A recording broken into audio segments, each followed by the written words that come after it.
हम श्री राम चैत नवमी 10 अप्रैल दिन रविवार 2022 को आप सभी लोगों के सहयोग से, मीडिया के बंधुओं के सहयोग से प्रयास करेंगे कि पूरा भारतवर्ष इसको देखे। आने वाले 2022 में 10 अप्रैल दिन रविवार श्री राम चैत नवमी के तिथि पे हम इसका भूमि पूजन करेंगे। उत्तर प्रदेश में 2022 का विधानसभा चुनाव होना है। विधानसभा चुनाव को देखते हुए राजनीतिक दल तो अपनी तैयारियां एकदम तेज़ी से कर ही रहे हैं। आपको बता दें कि जो संत समाज है वो भी इस विधानसभा चुनाव में हस्तक्षेप कर रहा है। आज धीरेन्द्र वशिष्ठ ने बताया कि जो लखनऊ है, लखनऊ को लखनपुरी के नाम से जाना जाता था और जिस तरीके से उत्तर प्रदेश की योगी सरकार ने प्रयागराज का नाम बदला, फैज़ाबाद का नाम बदला और जिस तरीके फैज़ाबाद का नाम बदल के अयोध्या रखा गया, इलाहाबाद का नाम बदल के प्रयागराज रखा गया है, तो उसी क्रम में जो लखनऊ है, लखनऊ का नाम बदल के लखनपुरी किया जाए। उन्होंने ये भी कहा कि जो है गोमती नदी के तट पे उत्तर प्रदेश की सरकार मेरा सहयोग करे। हम गोमती नदी के तट पे एक लक्ष्मण भगवान की जो है एक मंदिर बनवाना चाहते हैं, एक उनकी मूर्ति स्थापित करना चाहते हैं, क्योंकि पूरे भारत में गिनती की शायद एक आध दो मंदिर हों लक्ष्मण भगवान की, जहाँ पे लक्ष्मण भगवान की प्रतिमा लगी हो। अन्यथा पूरे भारत देश में कहीं पर भी लक्ष्मण भगवान की मूर्ति और उनकी जो है मंदिर की स्थापना नहीं की गई है। तो उन्होंने संकल्प लिया है कि जो है हम लखनऊ में गोमती नदी के तट पे भगवान लक्ष्मण की जो है मूर्ति लगाकर उनकी मंदिर बनवाने का काम करेगी।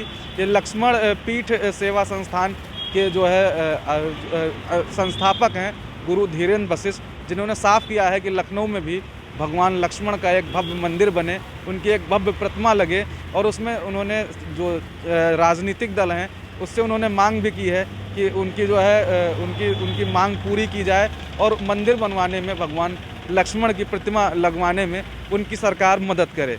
आइए आपको सुनवाते हैं कि क्या कुछ कहा है गुरु धीरेन्द्र वशिष्ठ ने। लखनऊ में भगवान श्री लक्ष्मण जी के मंदिर निर्माण के लिए श्री लक्ष्मण पीठ सेवा न्यास का गठन हुआ है। लखनऊ की पुरानी आध्यात्मिक पहचान वापस दिलाने के लिए और लखनऊ का नाम लखनपुरी, लक्ष्मणपुरी हो, इस हेतु भगवान श्री लक्ष्मण जी के भव्य, दिव्य, नव्य, प्राण प्रतिष्ठित अंतर्राष्ट्रीय स्तर का मंदिर निर्माण के लिए आज ये प्रथम प्रेस कॉन्फ्रेंस न्यास द्वारा किया जा रहा है। मंदिर कहाँ प्रस्तावित है सर?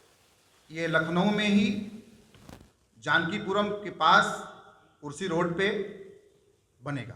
क्या क्षेत्रफल होगा? सरकार के द्वारा इसके लिए कुछ बातचीत हुई ताकि लक्ष्मण नहीं, सरकार तो मंदिर कहाँ बनवाती है? सरकार संवैधानिक नियम कहता है कि सरकार मंदिर नहीं बनवाएगी, और मंदिर निर्माण सरकार तो मूर्ति लगवाएगी और उस मूर्ति पे एक वर्ष बाद या वर्ष में एक बार पूजा होगा और 364 दिन कौवा पोटी करेगा, है ना। ये नेता लोग करते हैं। संतों का कार्य है कि प्राण प्रतिष्ठित भगवान विराजमान हो, ताकि लखनऊ के आध्यात्मिक पहचान अर्थात लखनपुरी की आध्यात्मिक पहचान पुनः प्राप्त हो। संत की बात करें तो उत्तर प्रदेश के मुख्यमंत्री संत ही हैं। हाँ, संत हैं, परंतु वो मुख्यमंत्री भी हैं और संत परंपरा में हैं। मैं उनको प्रणाम भी करता हूँ, हमसे श्रेष्ठ हैं वो, परंतु क्यों नहीं हुआ फिर? महाराज जी कितना भव्य मंदिर बनाएंगे? क्या क्षेत्रफल रहेगा? कुछ आपने? वर्तमान में भी हम लोगों ने 1 एकड़ भूमि चिन्हित करके उसका 20% भूमि रजिस्ट्री करा लिया है और ये इतना भव्य होगा कि आप देख करके आपको बहुत अच्छा लगेगा। कारण क्या है इसमें? लखनऊ के हमारे एक ताऊ जी हैं, श्रीमान प्रेम नारायण मल्होत्रा जी, उनका एक निज संकल्प था हनुमान जी महाराज का 81 फीट का कनक भूद्राकार आकार का भगवान का हनुमान जी का, तो राम द्वारे तुम रखवारे होत ना आज्ञा बिन पैसारे। लक्ष्मण जी के मंदिर के गेट पे समक्ष वो 81 फीट के नहीं 108 फीट के कनक भूद्राकार भगवान अर्थात हनुमान जी महाराज विराजमान होंगे। साथ में मंदिर के अंदर गर्भगृह में भगवान लखनलाल, माँ उर्मिला जी के संग विराजमान होंगे। यह वैष्णव पंचायतन विश्व से मंदिर बनेगा। आपके व्याख्यान के दौरान ये सुना गया कि यमुना के किनारे अगर श्री राम तो जमुना नहीं, सरयू के किनारे अगर श्री राम तो गोमती के किनारे लक्ष्मण जी की मूर्ति। हम श्री राम चैत नवमी 10 अप्रैल दिन रविवार 2022 को आप सभी लोगों के सहयोग से, मीडिया के बंधुओं के सहयोग से प्रयास करेंगे कि पूरा भारतवर्ष इसको देखे। आने वाले 2022 में 10 अप्रैल दिन रविवार श्री राम चैतनवमी के तिथि पे हम इसका भूमि पूजन करेंगे। कारण क्या है बताऊं आपको? इसी दिन ही भगवान राम जी, भगवान भरत जी, भगवान लखन जी और भगवान शत्रुघ्न जी अवतरित हुए थे।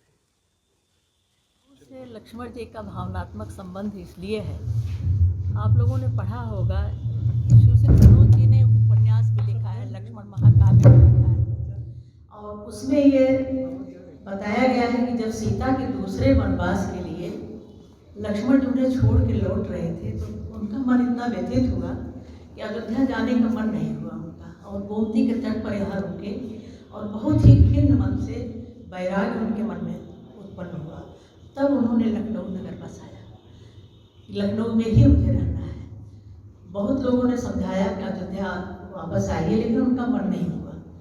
तो ये भावनात्मक संबंध जो है, और बहुत सारे मंदिर हैं, लक्ष्मण जी को राम से अलग तो कोई कर ही नहीं सकता। दक्षिणे लक्ष्मणो जस्य वामे च जनकात्मजा पुरतो मारुतिर्जस्य वंदे तम रघुनंदनम।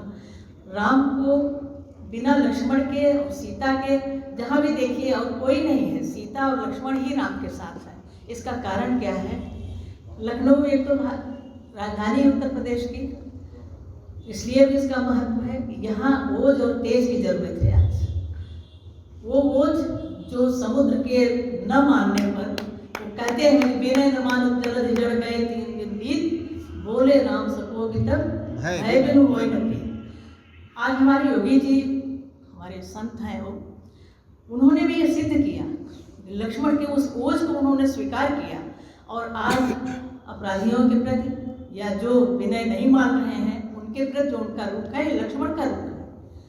तो इसलिए भी लक्ष्मण की जरूरत है। ये राजधानी है उत्तर प्रदेश की, यहाँ के मुखिया इसीलिए यहाँ कोशिश कर रहे हैं कि यहाँ राम राज्य स्थापित हो। अयोध्या में राम मंदिर बन रहा है।